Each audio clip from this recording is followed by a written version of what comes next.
Even before that, Alyssa Thomas knees Caitlin Clark in the groin, then puts her fist into Clark's neck, and then nearly stomps on Clark while stepping over her. The ball is already gone by the time any of that happens, and despite a ref being right there, they didn't call. One replay was all it took to ignite another major debate across the basketball world.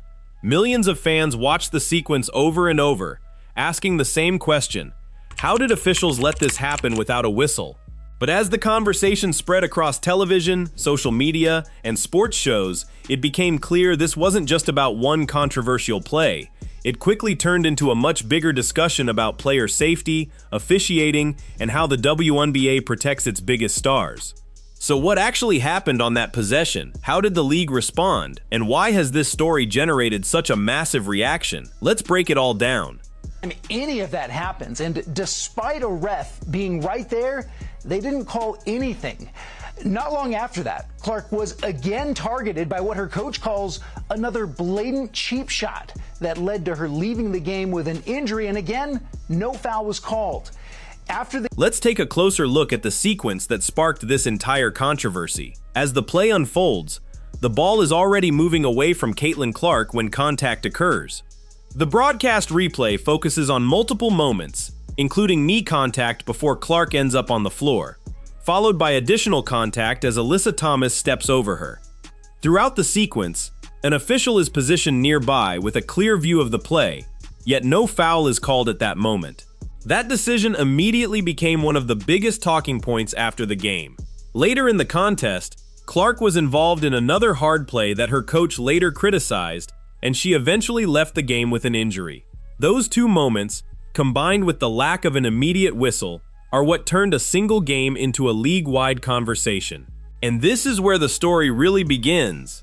Officials in the league continue to allow this kind of thing to happen. We have a generational talent and a WNBA superstar who had two cheap shots right there that weren't called. And I just say again, absolutely unacceptable. And it's just when you have these things continue to happen time and time again, eventually it gets frustrating. After those videos went viral late yesterday, the WNBA decided to take action. The frustration didn't end with the final buzzer. During her post-game press conference, Indiana Fever head coach Stephanie White made it clear she believed the officials had failed to protect her team. She described Caitlin Clark as a generational talent and said it was unacceptable to see two physical plays go uncalled in the same game. White also suggested that this wasn't an isolated incident, but part of a pattern that had become increasingly frustrating over time. Coaches don't often publicly challenge officiating this directly, especially knowing it can lead to league scrutiny or fines. That's why her comments immediately grabbed headlines across the basketball world. But the biggest surprise came the next day. And the punishment for recklessly targeting and endangering the league's biggest star was a single-game suspension for Alyssa Thomas and a flagrant foul, too, that carries a $1,000 fine. The Phoenix Mercury appeared to mock the whole thing, posting and then quickly deleting this meme after the game, showing a Mercury. As the clips continued to spread online, the WNBA officially stepped in. According to the report, Alyssa Thomas received a one-game suspension along with a $1,000 fine for the incident. That decision immediately became the center of another debate. Some fans felt the league acted appropriately by reviewing the play and handing down discipline after the game. Others argued the punishment didn't go far enough, pointing to the seriousness of the contact and the fact that no foul was called during the game itself. Regardless of which side fans supported, one thing was clear: the league's response only fueled even more discussion across the basketball world. But this story quickly became much bigger than one suspension. Protecting its biggest star, who's elevated women's basketball to places it's never been, with record TV deals and viewing numbers, sold-out arenas whenever and wherever Caitlin Clark is playing. Harris? Yeah, I'm looking at some of the stats that were just handed to me right now. I mean, this is incredible, the impact she's had. I'll get into it. Garrett, thank you. Gianna Caldwell, Fox News political analyst, is with me now. First of all, I want to get your idea of her effect. And Caitlin Clark was responsible for 25% of the WNBA's total revenue. 25%. That's massive. The numbers of viewers watching because of her has been massive, in the millions. This is an undeniable player. And then just one more fact, too. The WNBA is entering into a $2.2 billion deal with NBC Sports because of Caitlin Clark. So it's undeniable what she means to this league. And honestly, no one was really watching the WNBA. This story didn't stay in the headlines simply because of one controversial play. It grew because of who was involved. Since entering the WNBA, Caitlin Clark has been at the center of record-breaking television audiences, sold-out arenas, and unprecedented attention for the league. That's why every major moment involving her quickly becomes national sports news rather than just another game highlight. During the broadcast, the discussion also turned to the league's business growth, with one guest citing estimates about Clark's impact on revenue and the value she brings to television audiences. Whether or not every estimate is universally accepted, there's little debate that her presence has drawn enormous interest to the WNBA. When a player has that kind of influence, questions about player safety naturally become part of a much larger league-wide conversation. And that's when the conversation shifted away from basketball. And if you watched, the Spurs and the Knicks, you saw Wembanyama kind of get accused of doing some of the same stuff with elbow throwing and all the rest. We don't see it get to this point, though, with fans weighing in and shouting, give her a break and so on and so forth, because women's sports don't normally look like this. Am I wrong about that?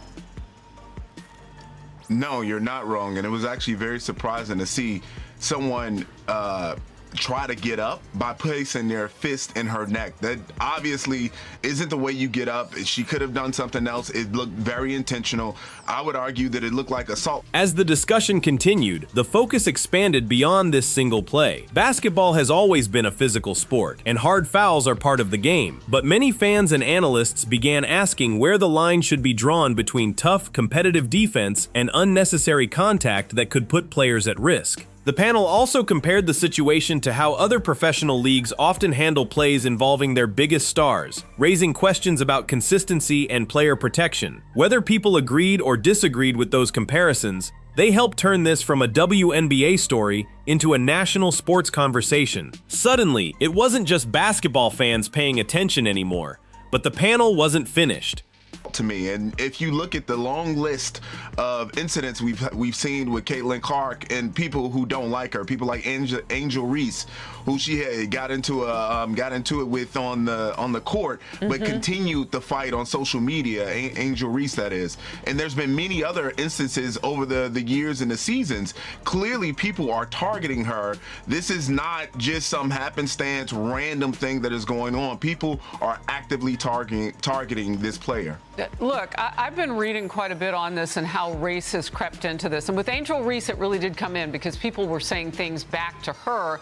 And Caitlin Clark actually said, that's not right. So the only time we've really heard Caitlin Clark talk about race was when she was going against people who had pushed against a woman who's treated her so badly on the court, Angel Reese. It's ironic. How do you see the issue of race playing a role in this? Well, it's hard for me to not see race play a part in it. I don't know to what extent, but certainly when you have sports broadcasters, national sports broadcasters that have been on television for years saying the only reason that Caitlin Clark is attracting these millions of viewers or having these sold-out games is because she's white. That has been the rationale for multiple years. So when you continue to use rhetoric like that, you see the response on social media pushing back against her because she is a white player. And then you see the incidents that have happened across the years on the court. Multiple players, multiple teams attacking her, unsportsmanlike conduct, in addition to what I believe is real assault. You cannot ignore that this is playing some form of a part. So that's really my thought process on it. So it's so interesting you put that back on the people. As the conversation continued, the panel moved beyond the play itself and into several broader topics that have generated intense discussion among fans. The commentators pointed to what they viewed as a pattern of repeated physical incidents involving Caitlin Clark, while also highlighting the heated reactions that have unfolded across social media. They also shared their personal views on whether factors such as race and the attention surrounding Clark may be influencing parts of the public conversation. These were the panelists' opinions, and they quickly became a major talking point online, with many fans agreeing while others strongly disagreed. Regardless of where people stood, the debate had clearly grown far beyond a single game or a single foul. Regardless of where fans stand, one point kept coming up. Physicality that's gone viral against Caitlin Clark. And there it is. At May 2024, I'll pull out just a couple of these. She was pulled down by the neck, face. They called it a common foul by Alicia Clark, and it sparked backlash. June 1st, 2024, a blindside hip check foul upgraded to a flagrant 1 for Kennedy Carter. I'm going to go forward now. June 17th, shoved flagrant 2 and a fine by Marina Mabry. And then just this latest one, June 24th, hit in the throat, need, flagrant. To explain why this latest play sparked such a strong reaction, the broadcast highlighted several previous physical incidents involving Caitlin Clark from earlier games. The timeline included moments that had already gone viral and generated debate about officiating and player safety. By revisiting those plays, the panel argued that many fans no longer see these moments as isolated events, but as part of a larger pattern. Whether viewers agree with that interpretation or not, it's clear that each new incident is now being viewed through the lens of everything that came before it. That history has played a major role in shaping public perception and increasing scrutiny every time Clark takes the floor. That brings us to the league's biggest challenge.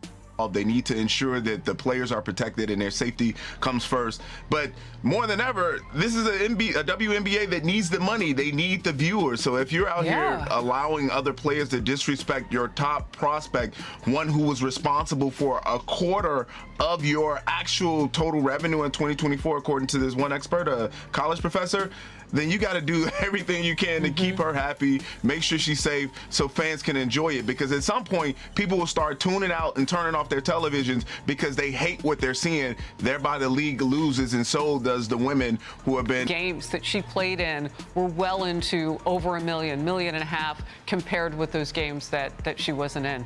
All right, good to see you. Thank you, Gianno. And she had a championship game, too, with 18 million viewers. I mean, that's good for everybody in every sport. That's like exactly the FIFA of the WNBA. Exactly right. By the end of the discussion, the focus had shifted from one controversial play to the future of the league itself. As the broadcast pointed out, WNBA viewership has reached new heights, with many of Caitlin Clark's games drawing massive television audiences and increased national attention. With that growth comes higher expectations from fans, not only for exciting basketball, but also for consistent officiating and player safety. Every controversial decision is now analyzed far more closely than it might have been just a few years ago. For a league that continues to attract new viewers and expand its audience, maintaining trust in how games are officiated is becoming just as important as the action on the court itself. In the end, this story became about far more than a single game or a single suspension. It raised bigger questions about player safety, officiating, and how the WNBA handles high-profile moments as the league continues to grow. While opinions remain divided on whether the punishment was enough, most fans agree that consistency and trust in officiating are essential for the league's future. Do you think the league handled this situation correctly, or should stronger action have been taken? Let us know your thoughts in the comments. And if you enjoy in-depth WNBA coverage backed by real reporting and analysis, don't forget to subscribe.